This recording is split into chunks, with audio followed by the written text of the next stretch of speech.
আসসালামু আলাইকুম। অষ্টম শ্রেণীর প্রিয় বন্ধুরা, অষ্টম শ্রেণীর আইসিটি দ্বিতীয় অধ্যায়ের তৃতীয় পর্বে তোমাদের সবাইকে জানাই শুভেচ্ছা এবং স্বাগতম। সাথে আছি আমি মোহাম্মদ রাজীব ফ্রম স্কিল হাট বাংলাদেশ। আজকের এই ভিডিওতে আমরা পাঠের নমুনা প্রশ্ন এবং সংক্ষিপ্ত প্রশ্ন নিয়ে আলোচনা করব। তো আর দেরি কেন, চলো শুরু করি।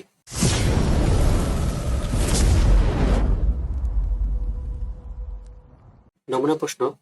প্রশ্ন 1, কোন টপোলজিতে একটি কম্পিউটার দুটি কম্পিউটারের সাথে যুক্ত থাকে? এটা হচ্ছে এই যে রিং টপোলজি। রিং টপোলজির মাধ্যমে প্রথম কম্পিউটার শেষ কম্পিউটার সংযুক্ত থাকে এবং একটি কম্পিউটার দুটি কম্পিউটারের সাথে সংযুক্ত থাকে। ওকে, তারপর প্রশ্ন 2, প্রত্যেক কম্পিউটারের সাথে যুক্ত থাকে কোন টপোলজিতে? এটা হচ্ছে ম্যাশ টপোলজিতে। ম্যাশ টপোলজিতে এইভাবে এইভাবে এইভাবে এইভাবে প্রত্যেকটা কম্পিউটারের সাথে কি থাকে? সংযুক্ত থাকে। তারপর হচ্ছে 3 নম্বর প্রশ্ন 3, নতুন পৃথিবীর সম্পদ কি? নতুন পৃথিবীর সম্পদ হচ্ছে তথ্য। প্রশ্ন 4, নেটওয়ার্ক ইন্টারফেস কার্ডের কাজ হলো মিডিয়া হতে তথ্য নিয়ে ক্লায়েন্টকে দেওয়া, অবশ্যই ক্লায়েন্ট হতে তথ্য নিয়ে নেটওয়ার্কে দেওয়া, অবশ্যই কম্পিউটার যন্ত্রাংশ সংরক্ষণ করা, এটা না। অর্থাৎ সঠিক উত্তর হবে 1 ও 2, অর্থাৎ 2। 4-এর উত্তর হবে 2, 1 ও 2। তারপর এখানে একটা কি দেওয়া আছে? একটা অনুচ্ছেদ দেওয়া আছে। অনুচ্ছেদ পড়ে আমাদের 5 ও 6 নং প্রশ্নের উত্তর প্রদান করতে হবে। আমরা পড়ি। করিম সাহেব শিক্ষা সনদ, জাতীয় পরিচয়পত্র, ড্রাইভিং লাইসেন্সের স্ক্যান কপি ইত্যাদি সবকিছুই ড্রপবক্সে সংরক্ষণ করে। এই যে উনি একজন বুদ্ধিমান ব্যক্তি আমার মতন, আমিও কি করি, আমার আইডি কার্ড, তারপর রেজিস্ট্রেশন কার্ড, তারপর হচ্ছে এই যে অ্যাডমিট কার্ড, এগুলো আমি কি কোথায় রাখি? ড্রপবক্সে এবং গুগল ড্রাইভে সংরক্ষণ করে রাখি, এবং বিভিন্ন সার্টিফিকেট, কারণ এগুলো কোন সময় দরকার প্রয়োজন পড়ে আমরা জানি না। তিনি একবার লন্ডনে একটি সেমিনারে যোগ দিলেন। সেমিনারে চলাকালীন তিনি উচ্চশিক্ষার একটি সুযোগ পান, এজন্য তাকে কিছু সনদের কপি দিতে হয়েছিল। তিনি কাজটি সহজেই করে ফেলেন। এই যে ড্রপবক্সে সংরক্ষণ ছিল, আর ইন্টারনেট থাকলে অবশ্যই এগুলো কি করতে পারবে? ফটোকপি করে সবকিছু জমা দিতে পারবে, কাগজপত্র। প্রশ্ন 5, এক্ষেত্রে করিম সাহেব সনদগুলো কিভাবে দিলেন? এই যে ইন্টারনেট ব্যবহার করে।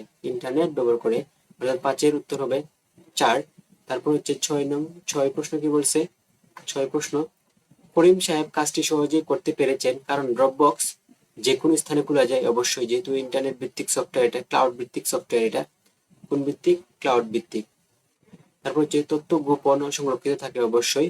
তারপর হচ্ছে ইন্টারনেট সংযোগ ছাড়া কাজ করে, এটা এটা আংশিক পসিবল, আংশিক সম্ভব, যদি আমরা কোনো অফলাইন করে রাখি কোনো কাজ বা ফাইল। আংশিক, আংশিকটা আমরা অবশ্যই নিব না। তাও সঠিক উত্তর হবে 1 ও 2, অর্থাৎ এটা সঠিক উত্তর হবে 2। ওকে, তো তারপর হচ্ছে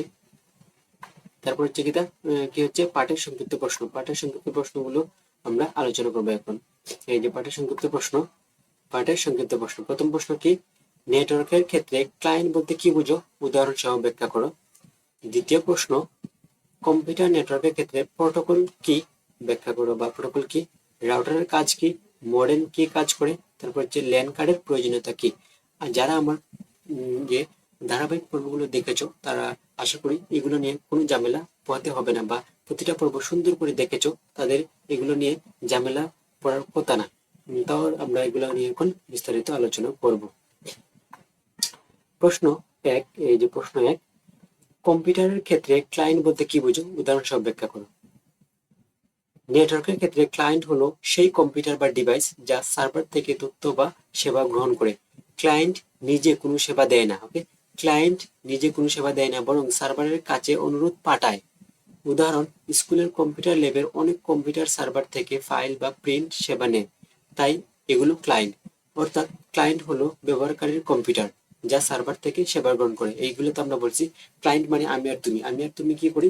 সার্ভার থেকে বিভিন্ন তথ্য নেই বা সেবা গ্রহণ করি। তারপর 2 নম্বর প্রশ্ন কি?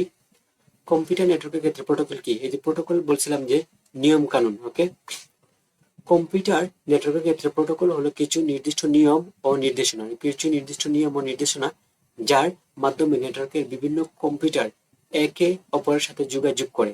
প্রোটোকল ঠিক করে দেয় কিভাবে ডাটা পাঠানো যায় এবং গ্রহণ করা যায়। ওকে, নেটওয়ার্কে যদি প্রোটোকল না থাকে তবে ডিভাইসগুলো একে অপরকে ঠিকভাবে বুঝতে পারে না। তাই প্রোটোকল নেটওয়ার্ক যোগাযোগকে সঠিক, দ্রুত, নিরাপদ রাখতে সাহায্য করে। এই যে আমি তোমার স্কুলের উদাহরণ দিয়েছিলাম, তুমি যদি স্কুলে পড়ো তাহলে স্কুলের কিছু নিয়ম কানুন মানতে হবে, যেমন স্কুলের ড্রেস পরতে হবে। স্কুলের ড্রেস যদি না পড়ো তাহলে তোমাকে চিনতে বা শনাক্ত করতে কষ্ট হবে তুমি কোন স্কুলের ছাত্র। ওকে, তারপর হচ্ছে যে নিয়ম কানুন মানে বলতে পড়াশোনা নিয়মিত স্কুলে যেতে হবে, তারপর হচ্ছে পিটিতে অংশগ্রহণ করতে হবে, এগুলো তো নিয়ম কানুন। তো প্রশ্ন 3, রাউটারের কাজ কি? তো রাউটার তো আমরা অবশ্যই পড়াশোনা করেছি, এখন দেখবো কি রাউটার কি। রাউটার একটি গুরুত্বপূর্ণ নেটওয়ার্কিং ডিভাইস যা হার্ডওয়্যার ও সফটওয়্যার সমন্বয়ে তৈরি। এই যে হার্ডওয়্যার ও সফটওয়্যার তৈরি সমন্বিত নেটওয়ার্কিং ডিভাইসকে কি বলে? রাউটার বলে। এর প্রধান কাজ হচ্ছে ডেটা বা উপাত্তকে পথ নির্দেশনা দেওয়া। এর প্রধান কি? ডেটা বা উপাত্তকে কি পথ নির্দেশনা দেওয়া। কারণ এই যে রাউট মানে হচ্ছে পথ, কারণ রাউটার শব্দটি এসেছে কোথা থেকে? এই যে ROUT, রোড থেকে। আর রোড মানে কি? পথ। নেটওয়ার্কের নেটওয়ার্কের ডেটা সহজে ও দ্রুত গন্তব্যে পৌঁছাতে তার সংক্ষিপ্ততম পথ নির্দেশ দেয় রাউটার। এই যে মনে করো তুমি একটা ডাটা পাঠাইতে চাইতেছো, মনে করো এখানে পাঠাইতে চাইতেছো, তো ও মনে করো এখানে এখানে অনেক বাধা, কিন্তু যদি এখানে আবার কোনো বাধা নাই, তো ও কি করবে? ওই যে বাধাহীন রাস্তা দিয়েই তোমার ডাটা কি এখানে পাঠাবে। এই কথাই বলছি এখানে, যে যত দ্রুততম সংক্ষিপ্ত পথ নির্দেশ দেয় রাউটার। এছাড়াও রাউটারে একই প্রোটোকলের অধীনে কার্যত দুটি নেটওয়ার্ককে সংযুক্ত করার জন্য ব্যবহৃত হয়। ওকে, তারপর আমরা প্রশ্ন 4, এই যে প্রশ্ন 4, মডেম কি? মডেম সম্পর্কে তো অবশ্যই আমরা ভালোভাবে পড়েছি, তাও এখানে আমরা প্রশ্নের উত্তরগুলো দেখে নিই। উত্তর: ইন্টারনেটের মাধ্যমে নেটওয়ার্কে যুক্ত থাকার গুরুত্বপূর্ণ যন্ত্র হলো মডেম। এটির মূল কাজ হলো ইন্টারনেট সেবা প্রদানকারী সিগন্যালকে কম্পিউটার বা রাউটারের ব্যবহারের জন্য উপযোগী করে তোলা, অর্থাৎ ডিজিটাল সিগন্যালকে অ্যানালগে এবং অ্যানালগ সিগন্যালকে ডিজিটালে রূপান্তর করে। তাই মডেম ইন্টারনেট সিগন্যাল গ্রহণ ও রূপান্তরের মাধ্যমে আইসিটি ডিভাইসের ইন্টারনেট ব্যবহারের সুযোগ করে দেয়। তো মডেম কি জিনিস আশা করি বুঝতে পেরেছ। তারপর হচ্ছে ল্যান কার্ডের প্রয়োজনীয়তা কি? তো ল্যান কার্ডের প্রয়োজনীয়তা